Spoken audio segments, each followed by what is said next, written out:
Astralis butcher JDXL. The 22 minutes on the clock, and Dusty are going to finals. Is not going to be able to join this fight. The Varasol does go wide, and Price for level 17 could Enough to secure the engage.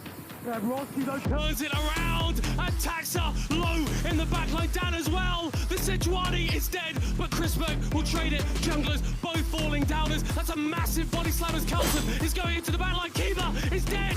Venta is dead. Wall though does have that ultimate as Attila is trying to get some shots off on the side. Oh! With a free man! Dunks from Kerberos coming in left, right and center. A triple kill for Kerb on the Darius.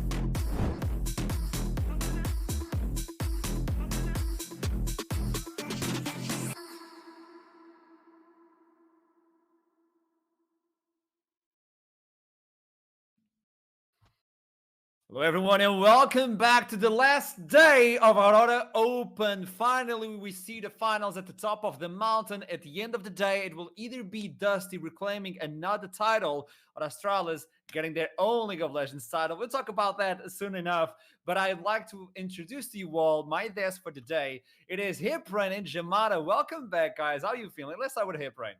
I'm feeling great. You know what? I've realized this is the first broadcast I've done with Jamada where we've both been on camera together at the same time for this whole show. So, you know, at least we make it to the end together, mate. I'm pretty excited for this. It's gonna be a good day.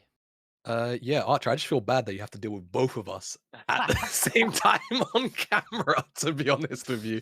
But yeah, dude, I'm looking forward to it. We have a banger desk, and of course, we have a banger matchup to look forward to. Well, to talk about that matchup, might as well start with the tournament itself. Aurora Open, we had a lot of groups. We had teams from Division 1, Division 2, Division 3, and even close qualifiers jumping in. And here are the groups.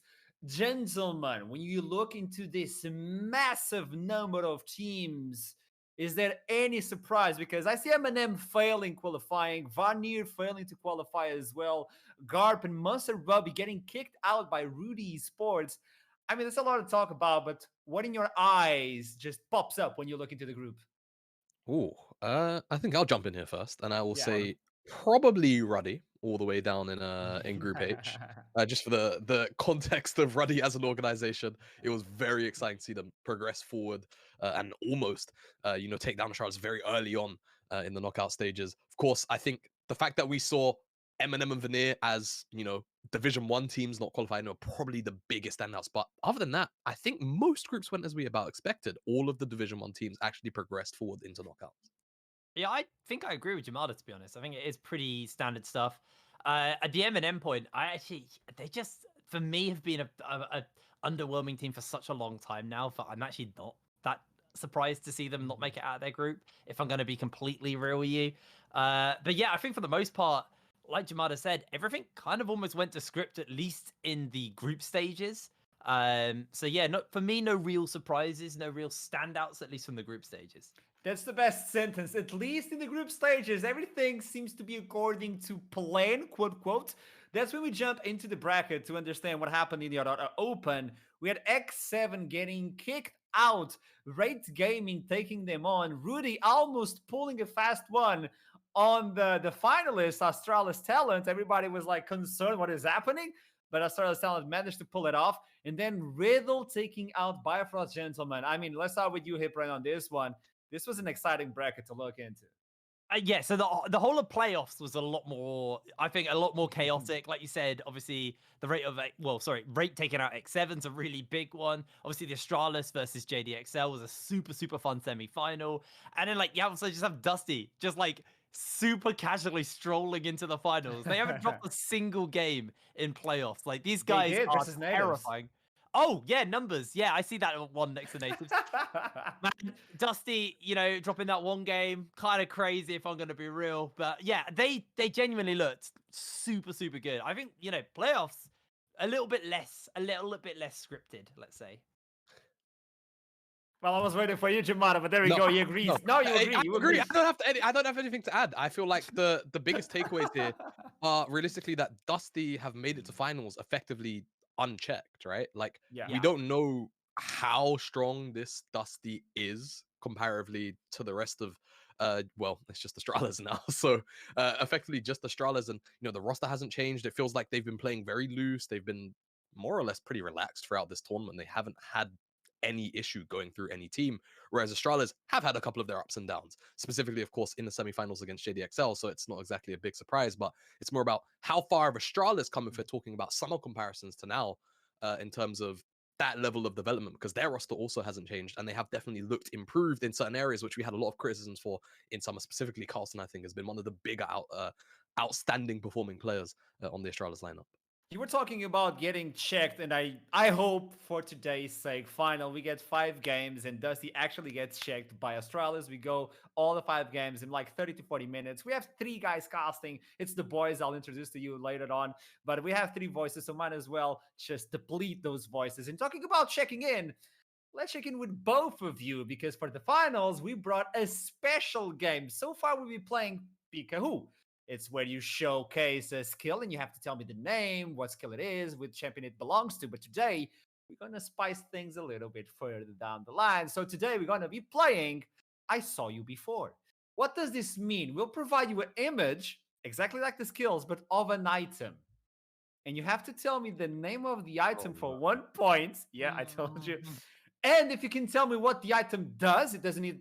I don't need numbers, okay? I just need the general effect of Like the item. attack damage, magic resist, something like that. Okay. Just tell me what it represents, what it does inside of the game, and I'll give you an extra point. So we're going to jump between you guys. Let's start with Hip Rain. Let's play I Saw You Before. Oh, god damn it. Oh, that was the jungle item, and Jamada's going to be so tilted. Oh, God. Don't get this wrong. This was a famous one. This was a I know, really it's the famous jungle one. item, isn't it? Oh, Don't my get God. this wrong. I can't remember, because I remember, like, the Razor Claw. I'm looking at him differently right now. I don't know if Can I you tell me what it does? Can you tell me what it does? Oh, shit. I am so cooked on League, man. Like, Jesus Christ. Do you want to pass? Was that... No. Give me a shot. Hold on. Was that the AP jungle item? Was that what that was? I can't remember. That is a good try, but unfortunately, it's completely incorrect. It's not even close. Jamada, what's the name of this? It's Spirit of the Elder Lizard. It is. Attack damage, and if I recall correctly, though I don't know if they ever removed it, it also gave a burn on a... The burn for the Ezreal mid lane. Remember the time? Yeah, there you go. Spirit of the Elder Lizard. 2 points for Jamada. Let me put here, Jamada getting 2 points. So this is why I'm going to toss it to you, Jamada. The second item of I Saw You Before. Oh, went back in time. Oh no, this is above my pay grade. No, this was my favorite item in season 1. This is before my day. This Yeah, is before I even played the game, man. I don't even know what that is. I was still playing Call of Duty and FIFA whilst this time. Yeah, nah. I'm a pass this one. I've never seen this icon in my life. Okay, Jamada, pass the zip run. You want to take a guess what it does? I'm Look gonna at the take item. a random. Yeah, I'm gonna take a random guess. I reckon it's an attack speed dot item. I don't know what it is, but I'm just gonna reckon attack speed dot item. You know what? I'll give you a point because it was like Blade of the Rune King. It dealt 4% magic HP damage. So yeah, so I'll give you a point. I'll give you a point on that one. It's called Madrid's Blood Razor, by the way. Oh, So that's the original icon from Madrid? Yeah. Oh, I went back in time. I really went back in time. Okay, cool. I was worry so about ready it. for champion icons, man. I was so ready for champion I ability. told you, I was gonna If stop that, if that was the season 3, season 4 icon, I would have gotten that. So that's why I did. Props for getting the original one. I pulled the dirty one on this one. Let's bring another one from the past season 1 as well. Oh, come on, man. I don't know. You gotta know this one. You gotta know this one. This is how I got almost. Is that top 200 on ranks? Is that original GA? Am I crazy thinking that's original Guardian Angel? Oh, you want to lock it in? You want to lock it in? That's will. incorrect. I thought so. It looks like it though. It looks like the old GA. Jamada, you know this. Yeah, I'm pretty sure this is the original Force of Nature. There you go. You want to lock it in, obviously, right? Yeah. It is wrong, Jamada. No. Is it? No, it's not Heart of Gold. Oh, that is... No, that's not close as well. it's That's not. not even close. I know the chat is guessing this one. It's called Leviathan. It's one of the stacking items. You have AD, AP and the HP. And when you got 20 stacks on that, you would get 15% reduced damage. That on Garden on season 1 was so free elo, by the way. Well, no points for Leviathan, so let's toss it now for Jamada with this one. I saw you before. Oh, come on. That's so that's easy. What the hell? unlucky, Holy Jake. moves. You have It's to get the full name. GLP. Do I No, have no, to no, give no, the no, full no, name? no. Full name. I want the entire name. Yeah. GLP HLX 800. Do you want to lock it in? Yes. Almost. So close. Almost. Hip What- brain. It's Hextech GLP 800. My man. Well, dash 800, but yeah, you know. Dash. Okay. Now I'm giving you the full point. I was going to say there's a missing. Hold on, wait. But you gave him the point, but you didn't let me explain what the item did. Tell me what does the item do? It was the like cone ray thing. That was the most recent before it was removed. It was the cone freeze ray thing where it shot out like 8 ice blasts in front of you and it would slow people. You know what? Because I'm a nice guy, you paid me kebab, so I'm gonna give you this point. So there you go. So far we have let me just check 2 points, 3 points for Jamada, 2 points for Hip Brain. Hip Brain, Ooh, it's quite close. it's on you now. Ah, Last God damn it. item. This is a good one. It's not an old one. What is this? Oh, Come on. it's Witch Cap, isn't it? It's the Twisted Tree Line one. Yeah. But I can't remember the first name of it. That's so annoying. I know it's Witch Cap, but I can't remember the It's first so close. name. Okay, can you guess what it did? What it did? It had because it was Twisted Tree Line, so it was like a Death Cap, but it also had the Deathfire Grasp effect. Was it Death? Yeah, it had like the Deathfire Grasp effect, right? Want to lock it in? Yeah, I think. Close. Oh, It God damn made it. you. Oh, I'm not gonna say because Jamada might try to guess it. I'm not gonna say it. Jamada, this could be for the win. Wriggle's Witch Cap, and it That's was it. basically just Death Cap, but on 3v3. It didn't have special effects. If I Can you remember. tell Oh, it me the did. first? Can you tell me the first name again? Wriggles. Wriggles. Did you spell it for me? WRIGGLE. Incorrect. Who is it? Wooglets. Wooglets. Wooglets. There you go. We heard from outside. Wooglets Witch Cap that gave you the Zonia's effect. Oh, Zonia's on it! It had the Zonia's. Man, I used to love Twisted Tree Line. God That damn was a it. good map. That was a good one. That was a good one. Well, Yeah. at the end of the day, it is Jamada with 3 points, 2 points for Hip Brain. Yeah, I'll Close take it. one. I'll take You it. know I'll what? take it. Hip Brain, I'll give you a point because at least you knew there was an active on that one. Yes. So a 3-3, you three- guys tie up at the end. I mean, Hip Brain also paid me a kebab. You got it, Jamada. To be fair, both of us unleashed the kebabs we bought for you on your toilet as well. So, you know, What a good way maybe to you might start need the a show. subtracting point for that. You might Wow, need a subtracting so point for that. Astralis will take on Dusty, and this is really important to highlight the fact that this could be the first League of Legends title for Astralis. Who wants to take Yes. this one? Because this is a high one. It would Go be on, nice Gerardo. for Astralis Yeah. to find some silverware. You know, they've been struggling in the LEC. They've been struggling in the NLC since they've been here. You know, the expectations, at least, you know, at the regional league level, have been quite high throughout the entire of the year, and they just haven't really been able to make it up at any given point. So, you know, having the opportunity here, albeit against a very strong opponent in Dusty, it is probably the only opportunity they're gonna have for a while. Of course, there's also loads of talks externally around teams not being here next year for NLC 2023. So if this is going to be, you know, effectively Astralis' last showing in this regional league at the very least, this would be a very nice stepping stone to say, hey, at least as an organization, we left with at least one piece of silverware. On the other side, though, Hip Run, you have Dusty. They took on Summer Split. The players were so proud of that. And we heard on the interview, I think it was 10, just saying, this is a good way to just mark it again. We're still good enough. I mean, it would be a good way for Dusty to close the year out. Like, they obviously, like you said, they won summer.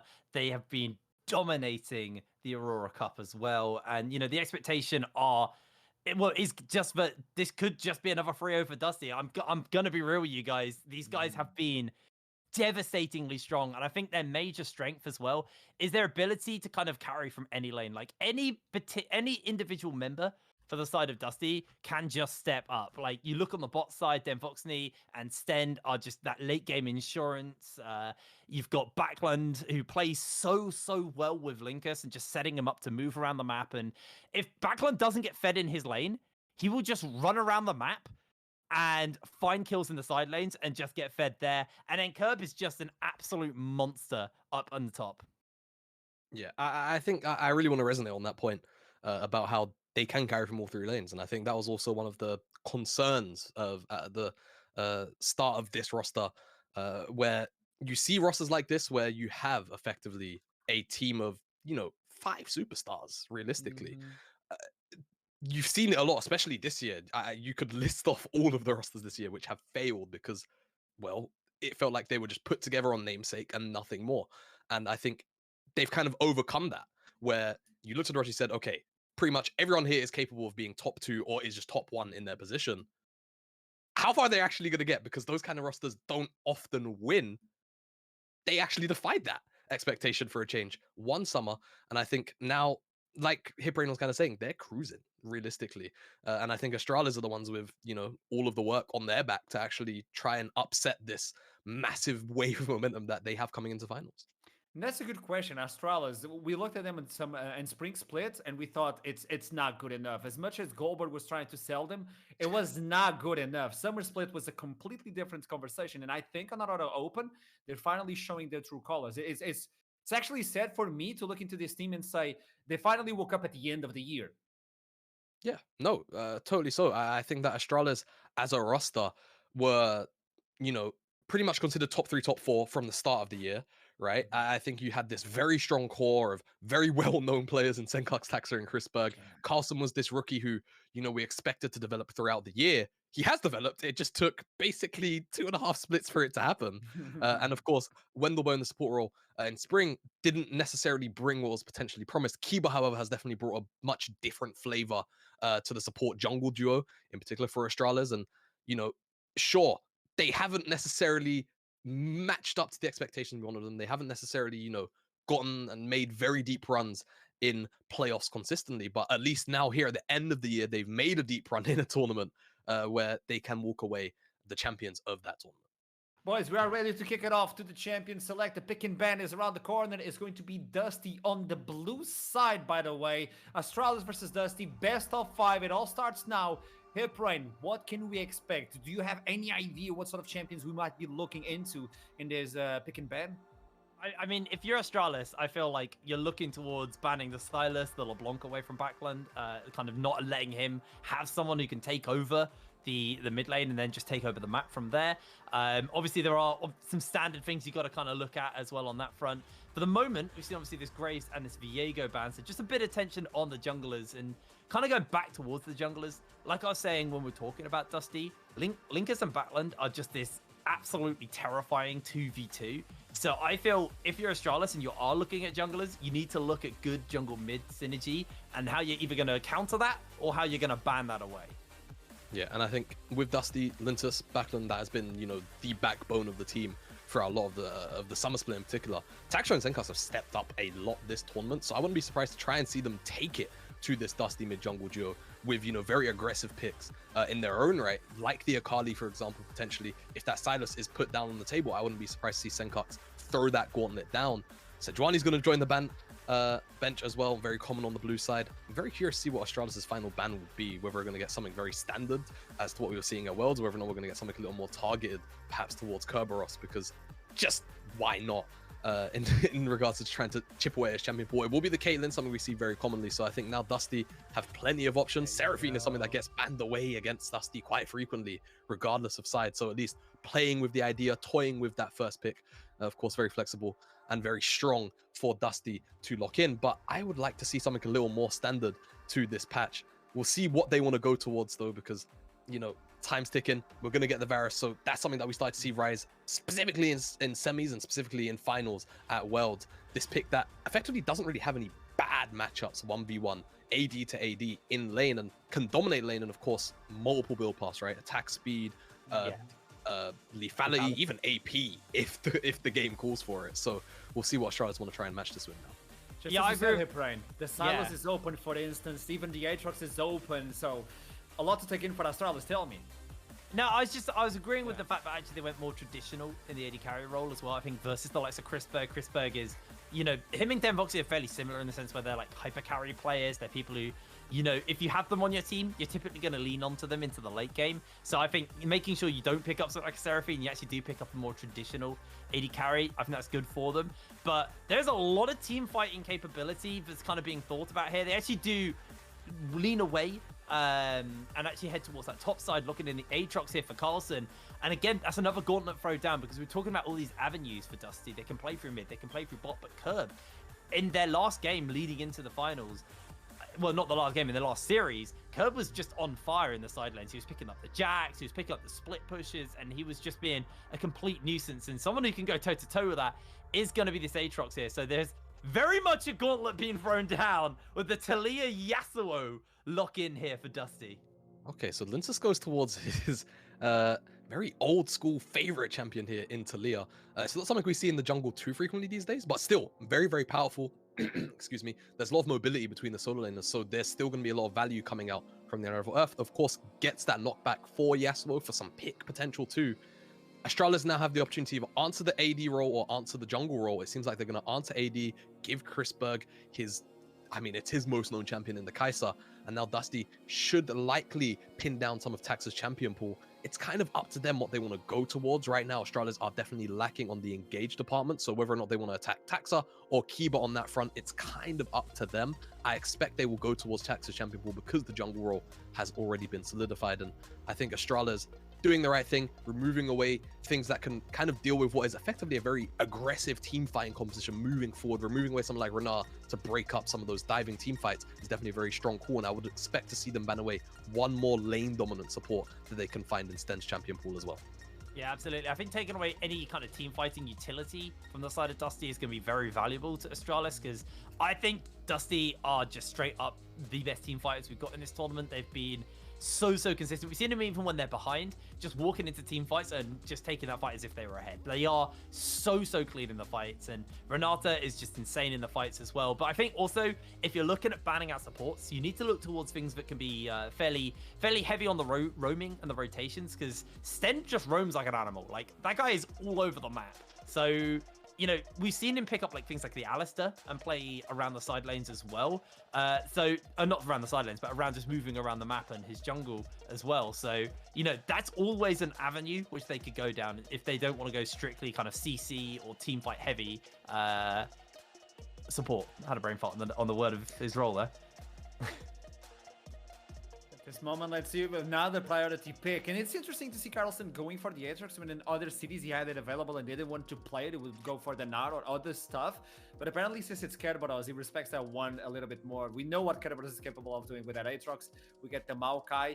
The Jax is still alive, just as you pointed out here, Brian. That could be a really good one for Kerberos. We've seen this before with the Grasp of the Undying, and that's another window to get the Yasuo online. You gotta have more windows for that Yasuo. Still works.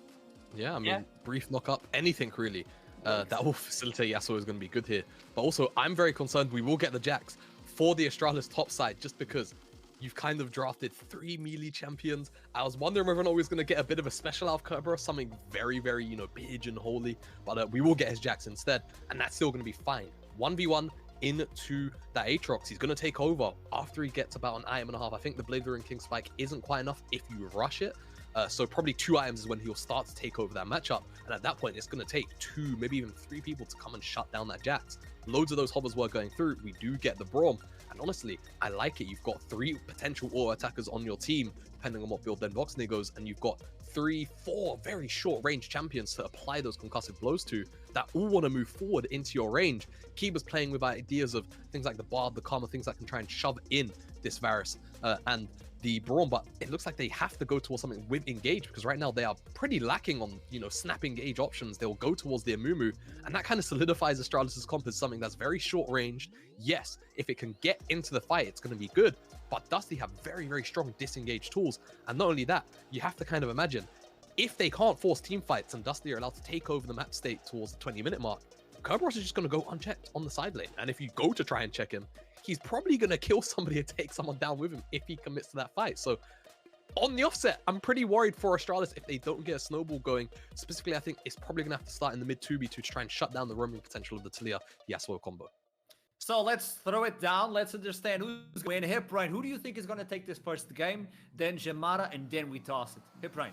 I've got a little bit of worries about Dusty just having like enough tank stats to keep themselves alive because they are a relatively squishy comp, but I just think these guys are way too consistent, way too clean. They've lent into their strengths, so I think Dusty taking this game number 1. Okay, one for Dusty. Jamara. Yeah, I think I've spoken at length. I think Dusty have the kind of composition I expect them to use efficiently and win.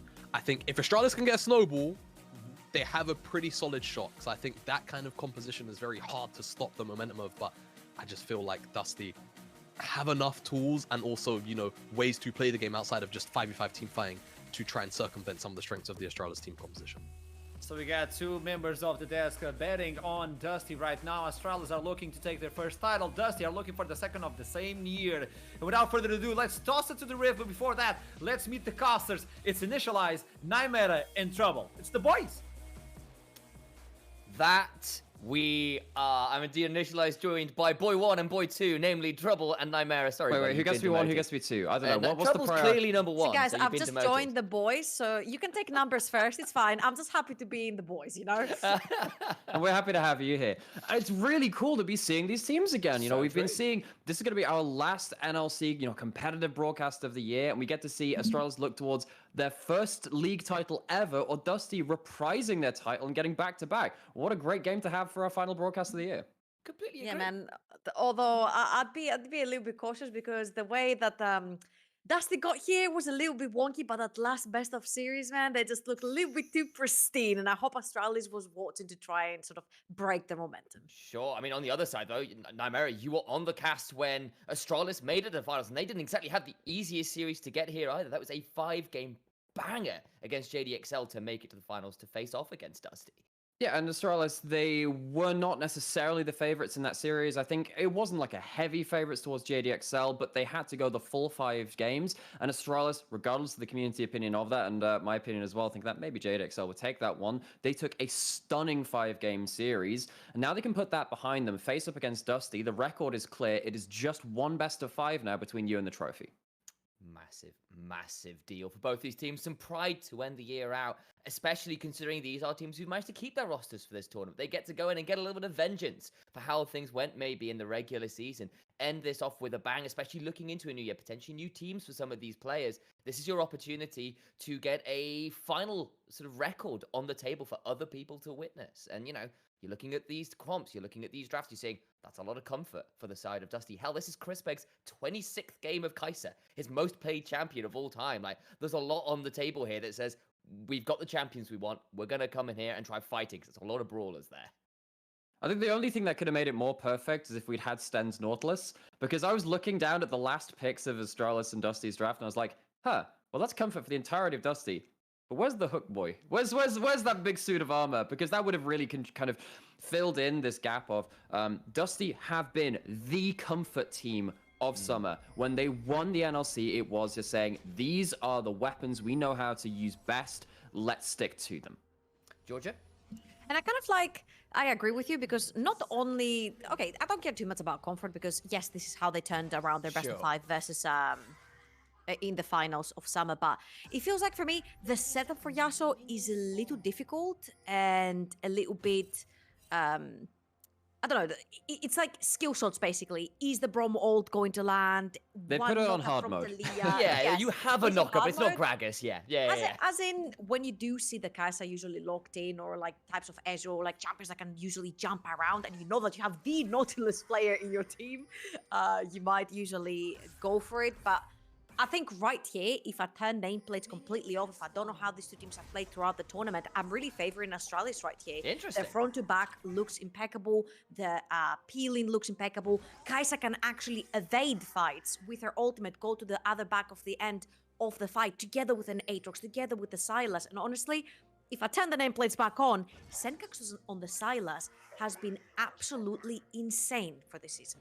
Yeah, and that's actually the point which I wanted to follow up on as well, because while you can see, a lot of comfort picks for Dusty, do not sleep on what Astralis have done, particularly through Senkax as well. Loads of players at Worlds have ruined games on Aatrox and Silas. So as soon as you mentioned those two picks, I'm like, yeah, that's exactly what I was thinking too. And that's why I really want to see how this mid lane plays out too. You can see Backland Senkax trading hard, melee versus melee matchup. Absolutely, and again, Senkax was part of the magic that won Astralis that 5th game madness that what it was against JDXL. He and Carlson had a phenomenal game on the Akali and Tryndamere respectively, and see whether the Silas here, Senkax champion that has been so potent over the recent patches, can turn up to play here today. And, you know, especially considering, as you said, maybe not always the easiest game to get things like the Yasuo rolling when there aren't the obvious knockups in the same way as actually pretty aggressive trading for him from Kiba, down with the Ignite. Catherine Rain won't land. Sten still has to flash though, so good trade there for Astralis in the bot lane.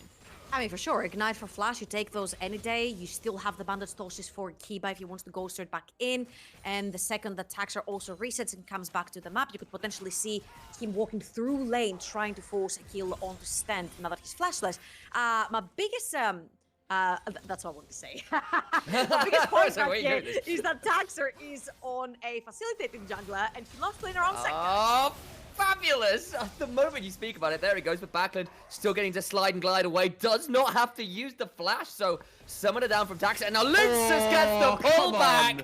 Hard mode does not matter, they still land it! This guy is too clean! Oh, and Linces has been such a star for this Dusty roster. When they had their run at EU Masters this summer, a lot of it was off of the carry play of Linces. Having Linces and Backland, having these weird and wonderful combos. The Taliyah Yasuo is not something we see from pretty much any other team globally right now, at least not in my purview anyway. And to see them get off the ground early is a really awkward point now for Astralis. We talked about how important Senkax has been for Astralis. Senkax and Taxa, the engine room of that team. Yeah, well, Dusty do it, and arguably they do it better. Quick question for all of you, a little bit of a pop quiz. Linces has played 4 games of Taliyah so far this season. That I've been able to get stats a hold of anyway. 4 games. What do you think his KDA is, guys, this year on the tournament? 12. Let's 21. Ooh, 13.6. Ooh. Not bad. Georgia's like, yeah, no, he's just not dying. Whenever anyone brings up that kind of question, I'm like, it's got to be something absurd. So I try and play like the haha, I'll get it wrong. I'll do something like 7, and it's like, no, it's 50. I mean, this guy has just been so important on this pick. And as we said, you know, we often talk about Backland. It is Backland and Linces together, though, that really make this team shine. It's not a Magi's, but it is still a library in his inventory. Backs off with the first blood, just picks up 3 Amtones, because why not? Just get some AP on the board. Why not 3 books over 1? Precisely, exactly. Quality is a quantity all of its own. Tax, though, does go for an invade. Won't quite be able to get a hold of the Grom, but actually just says thank you for the leash. Doesn't even let the patience wear out. Okay, I found what happened in the middle a little bit of a whoopsie because I feel like Taxer and Senkax did not chain up their CCs properly to at least get a flash off of Backland. But what is going really well for Taxer right now is that he has 2 priors of lane and a 3rd one if he so wishes to. Senkax can burn a lot of mana to try and push in that wave if they need that. Bot lane's doing great, they're pushing ahead, even though saying that... Ooh, another big trade. The door goes up. Keeper's still on pretty high HP, but will get tagged with a concussive blow into And you'll find it's like arrow. a waffle sandwich. Hang on, you are going to have to expand on that. Is this it's because it's the Braum skin? Is this just a, it's no it's longer the ice, it's it's a just... waffle sandwich. I thought this was a strange analogy. Okay, you know what? I'm just going to leave that happening there. I'm with Georgia. It is a waffle sandwich with this one. Okay, you know what? That's more than fine. But what we are seeing is that waffle sandwich being used to clobber Keeper and Chrisberg over the head. 10 CS lead now in bot lane. Top side doing fine for herself in mid lane after that gank went down and getting a lead in that melee versus melee matchup. All the lanes of Dusty are starting to get their own advantages off the ground. 1.5k ahead already for the blue side team in Dusty. They are very happy with this. I think one of the problems that we all had was actually how do you enable the Yasuo? It's kind of hard to get those knockups in. Does it matter when you are just ahead and you can make plays like this because you can be anywhere? Great flash. You know what, Sam? Required. Yeah. Plus points for using waffle sandwich in a play-by-play moment. all right. I'll get it down. Let's see what we can make happen. Waffling is certainly something we're doing right now. Wait, hold on. There's a bit of trading going on. Exactly. Grandmaster's might is available now for Kerberos. Uses it, but Carlson looking for the solo bolo. He's going to go under the tower, takes a fair amount of damage, but no kill coming through. Kerb on the wrong end of that play, but still just about okay. No dive coming because Tax is not around. And what we've seen is like both the big players we've seen in mid and top now is the Dusty solo laners looking at what Astralis are doing and holding their discipline, not even blowing their flashes, which means that if Backlund does get ganked in a situation like this, he has an extra degree of safety to work with. Lincers, though, will face check and find Taxa. Ends up on a That bandage is so box. Well, but sick! here instead, on the other side, Backlund gets the ignite on Senkox, flashing forward with the Beyblade, and he lets it rip, does not eat dirt, and gets to walk on out again. Fantastic solo kill in mid lane. But Backlund CC'd Senkox, who had stolen the Yasuo ult to stop him joining the play. Sick coordination from Dusty to keep themselves alive. That's genius.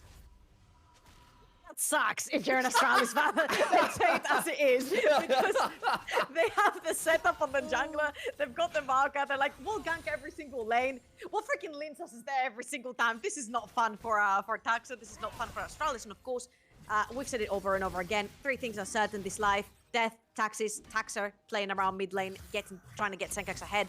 This was the case again. They took Kiba in the mid lane and it just does not work because Dusty is reading them like an open book. And again, here you see the tornado from Backland using it onto Senkox to not allow him to join this fight, because if he did and then Chains connected onto Lincers, that was a dead Talia. You make this into a 2 versus 3 and you can potentially chase for more kills right there. But such great coordination. This is what we've talked about for Dusty. Again, you think somebody's getting caught? No, the entire team is wrapping around.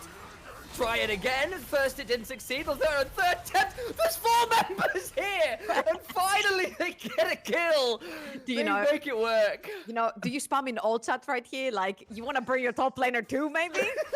So just like play safe mid lane. And you know what's even crazier? Backlund almost turned that play around. If he gets that knock up with the tornado, he gets his ult, gets a passive shield, and maybe he gets another shield. Astralis just about went out with that play, and it is the start of something good for them. They've really needed something to break this momentum which Dusty have been building. They finally get a kill, they get themselves Herald. That is so important. If that play had failed, they would be in a very dangerous point where they're getting snowballed on much harder than they can deal with.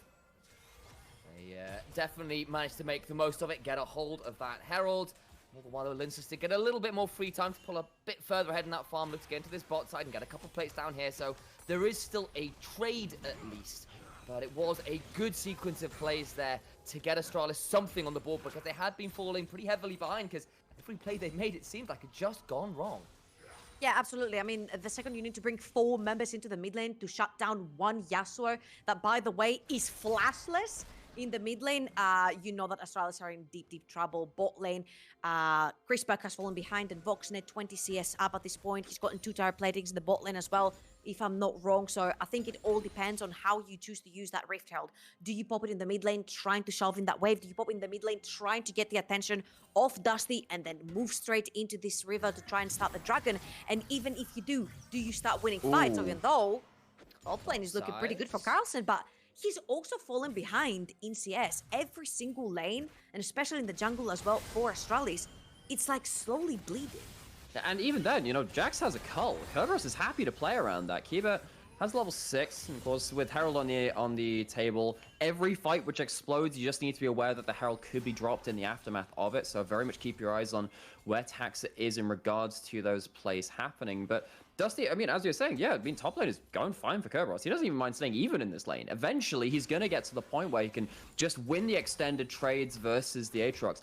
Actually, one thing which is interesting to me, Kerberos has taken the grasp in this lane. Now, I saw a lot of lethal tempo Jax into Aatrox, specifically because eventually, later into the game, you can just beat him just to death as you jump in with the Q and you win the extended trades. But I think even with that, with the rune choices, the Jax does tend to beat out the Aatrox, has the cull anyway to get to that point faster, as long as he survives, and he's doing just that.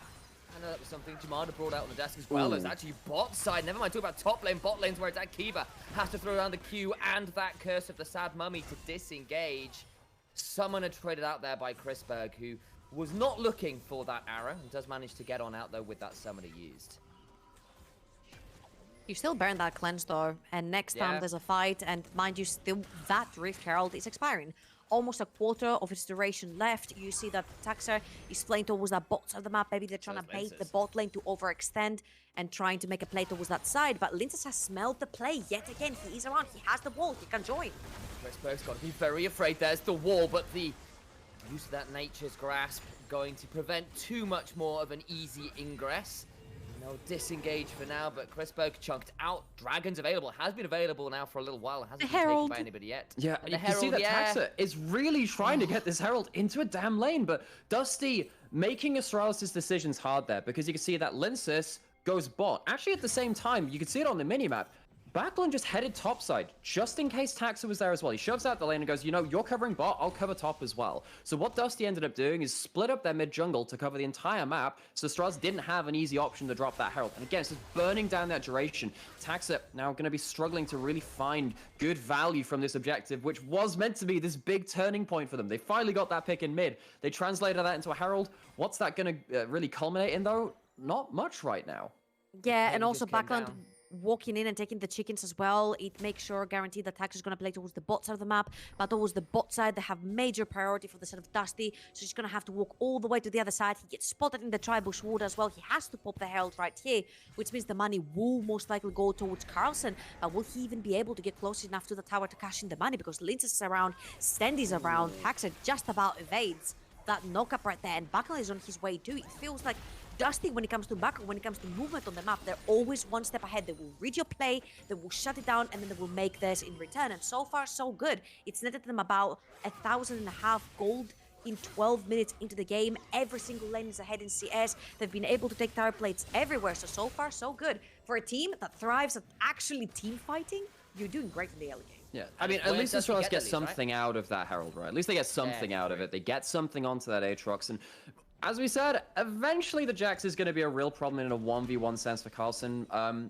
Very start of the game, though, we were talking about, actually, if you look at this draft with the nameplates off, how do we feel about it? Well, with an Aatrox and a Silas, you look at the World's Games and you tell me what are the power champions on this patch. These two are very much up there, so having Carlson with that extra gold, having the Herald put up there, is something for Astralis to play around, and all they really need is one explosive team fight to make us question what's happening. Remember, Dusty's comp quite hard to pilot if they get into those difficult situations where they're not calling the shots. Oh no, the war just expired.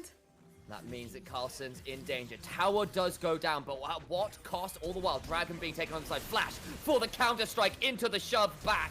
But that seismic shove does not secure the kill, and Carlson now beginning to heal up. It's just not enough. Another auto secures it. But the tower did go down, so did the Drake, and it's only a kill back. So even then, Astralis, not as unhappy as they could have been as a result of that play.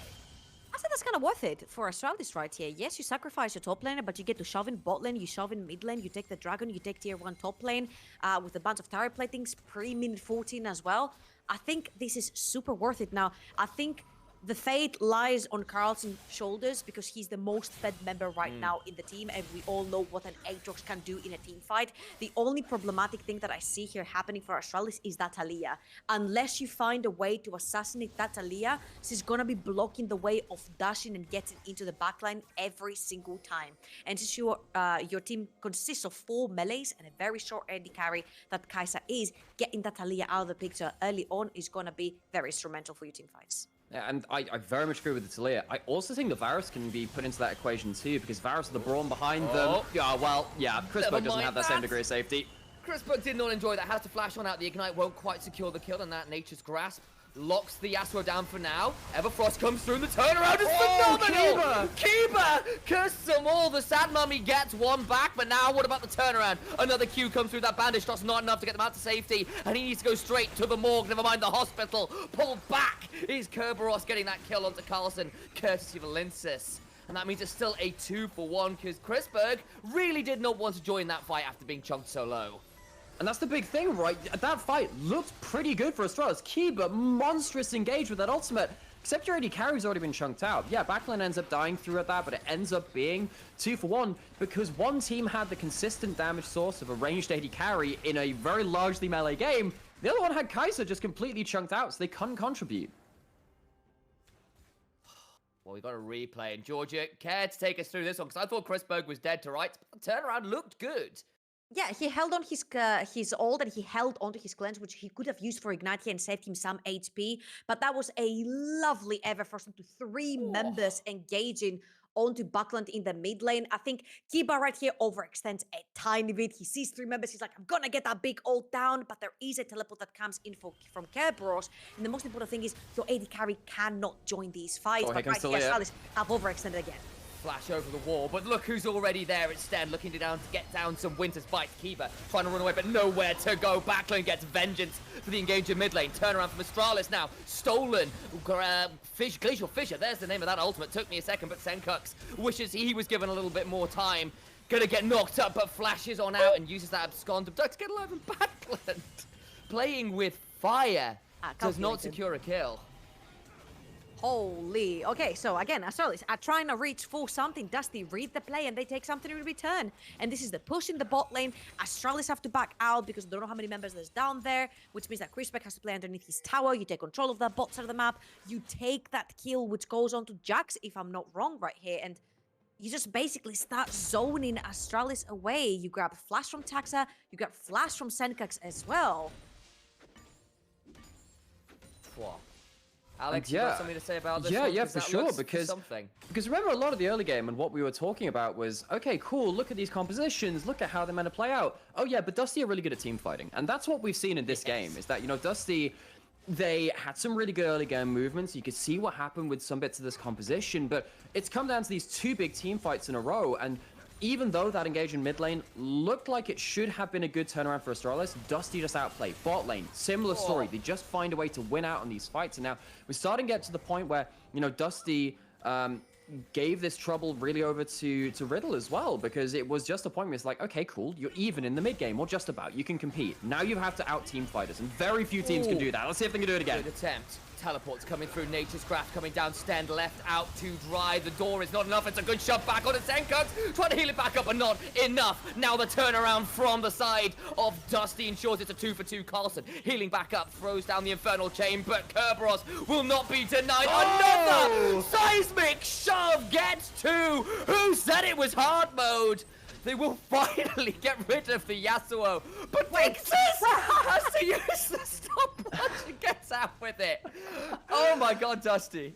Oh, he goes gold as his team is going for gold. First game of this grand finals of the Aurora Open. Dusty are putting their pedigree on the table and saying, drafts be damned, we will just out team fight you. That was beautiful. Yeah, there was a bit of flamboyant kind of showboating at the end, maybe a bit unnecessary. That's honestly, he buys up the full item at the end of this anyway, who gives a damn. But Dusty are so impeccable when it comes to the group fights.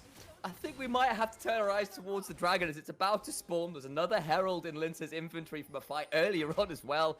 He's got a Zhonya's, and that's what he completed off that last play. And now I think we're about to see round two, people. Here we go, Sten. Just about alive, throws up the door. Here come the rest of Dusty. Over the wall they go. Keeper taken solo, taken out. Does not get to do anything there. That sad mummy sent straight back to the pyramid, not to awaken again. And they're down their support as this dragon's alive. Herald shoving in mid as well. Georgia. I mean, I was about to say, if you can make a pick very early on, it's not going to be the Talia, the Hourglass. I feel like it's so clever from Linces, because he's like, I'm the win condition right here. As long as I'm alive, as long as I'm zoning all of these melee champions off of my carries, then we win the fight. So he knows, he purchases the Hourglass right there. And of course, Astralis, they're trying to find the pick on the Stand. Stand is a tanky boy. He's the most tanky boy in this team right here, and he doesn't even need an item to do so, which means that Astralis end up going down. 6,000 gold right now in the lead for Dusty. They'll take the first dragon as well. A dragon which is actually extremely... The dragons have been extremely slow in this particular game, and I feel like it's because both blood is more important. Yeah, they've been more eager to like start killing each other rather than take the objective. But hey, we take those, because the faster we get into the team fights, the faster people are also going to get to witness how freaking good Dusty are in coordinating their spells around team fights. Yeah, and typically when we look at Astralis as to when you are in this position, who is going to stand up and pull you out of the rut? Who's going to be the playmaker for you? You look towards Senkux, first and foremost, particularly on something like that Silas. So let's look at that mid lane matchup. 4-3 versus 0-2. I think that's actually really important to know. This is a great litmus test for the two teams. Both of these teams have star mid laners, incredible team fighters, incredible skirmishers and playmakers. And Backlund is the one that is benefiting the most from the way his team plays and his own level of play in this first game, compared to Senkux, who has been struggling by just how good Dusty have been at team fighting. And you add on top of that, Linsis now at 3-0-7, only missed out on participating in one of those kills, having a phenomenal game. And there are so many dashes that he throws down that minefield, and you have an awful time as Astralis diving in, because he just gets the freest shoves afterwards the moment you try to engage too far and too deep. Baron was a consideration, but they're just rotating everybody up here to try for a T1. And maybe, just maybe, I should be looking in the inventory of this Talir, because I spy a Magi Chimera. No, I'll talk about that later. Go, Georgia, go.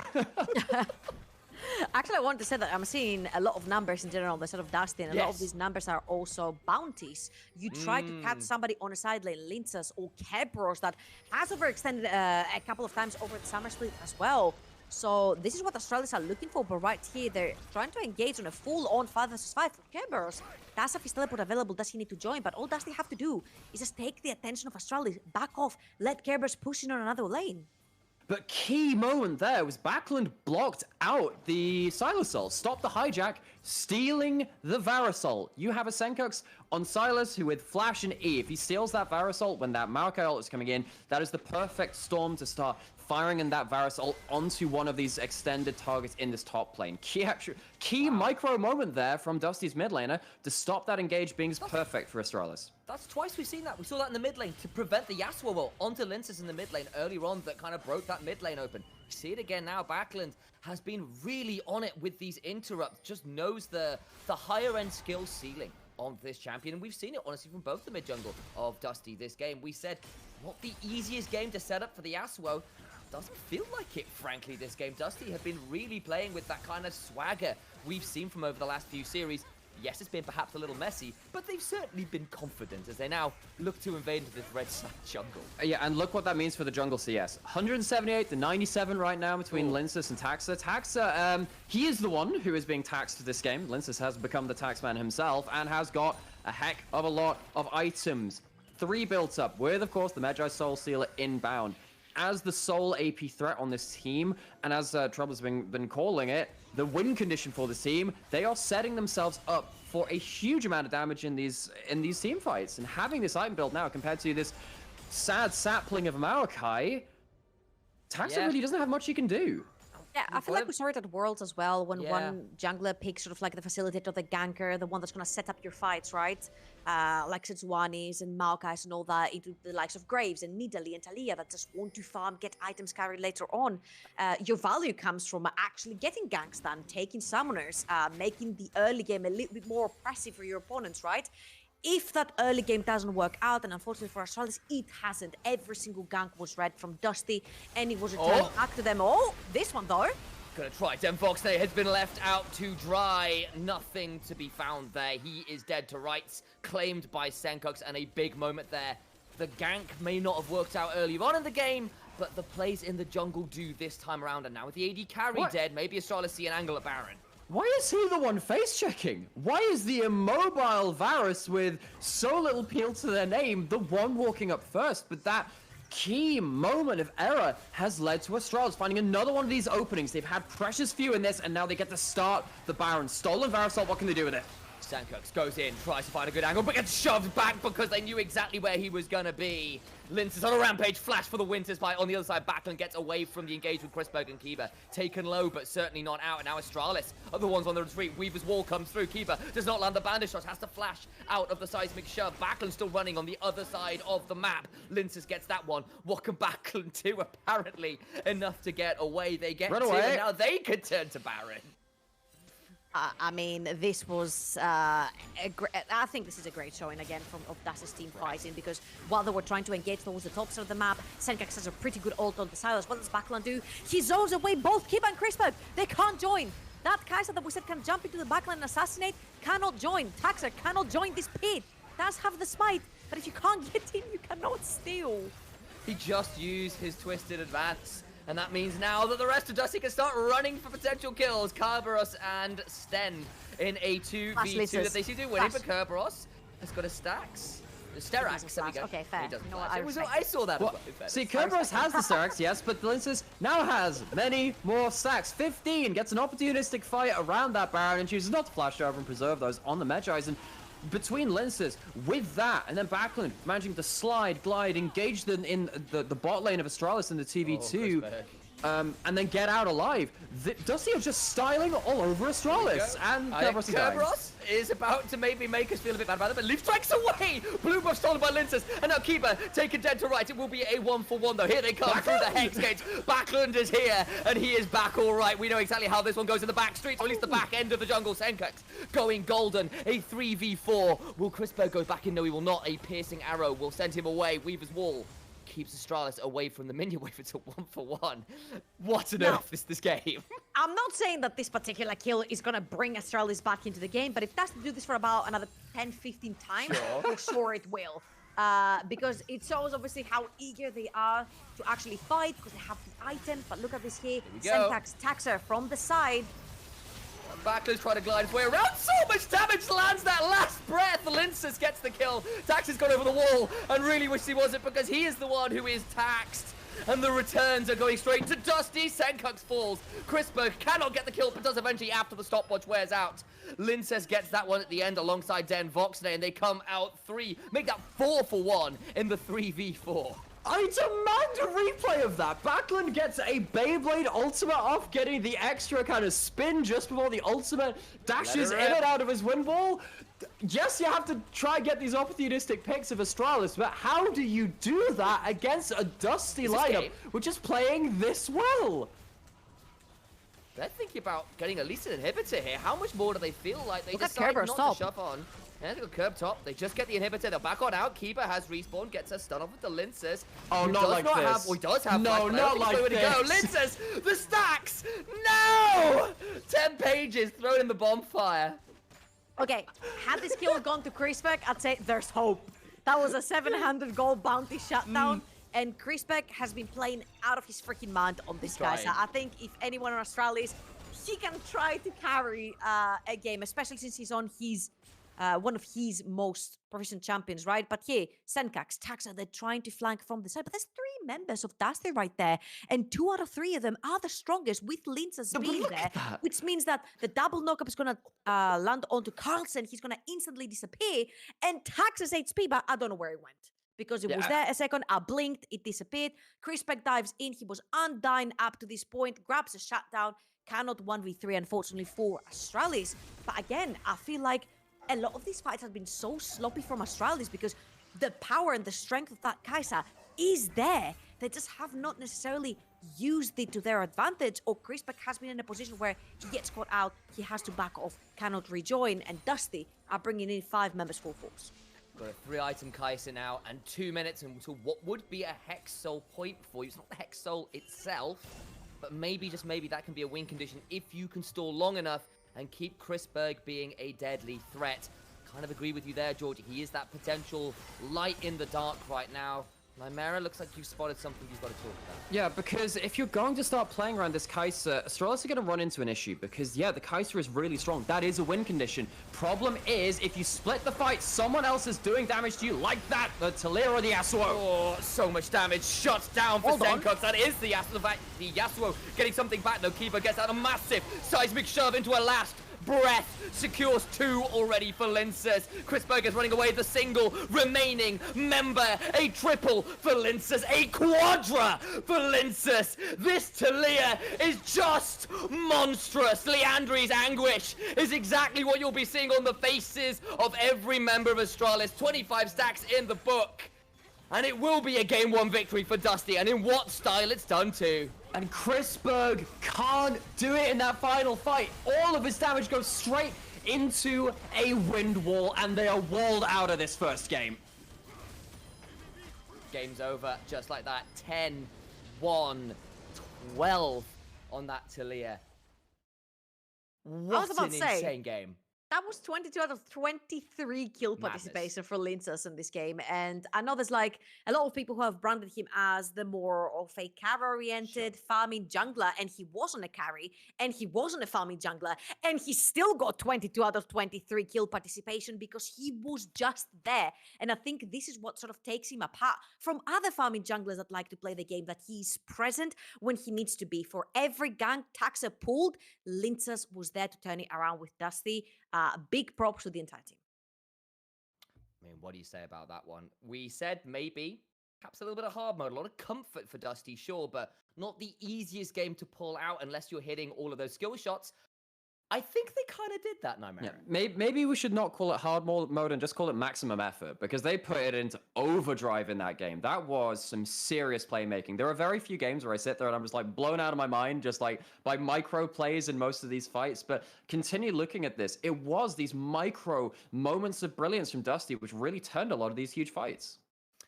And with that, though, some brilliant moments of that brilliance, as we said, as I've got to find a new word, clearly. And I'm hoping the desk can do that for me. We're going to grab a break, but the desk can take it away from here.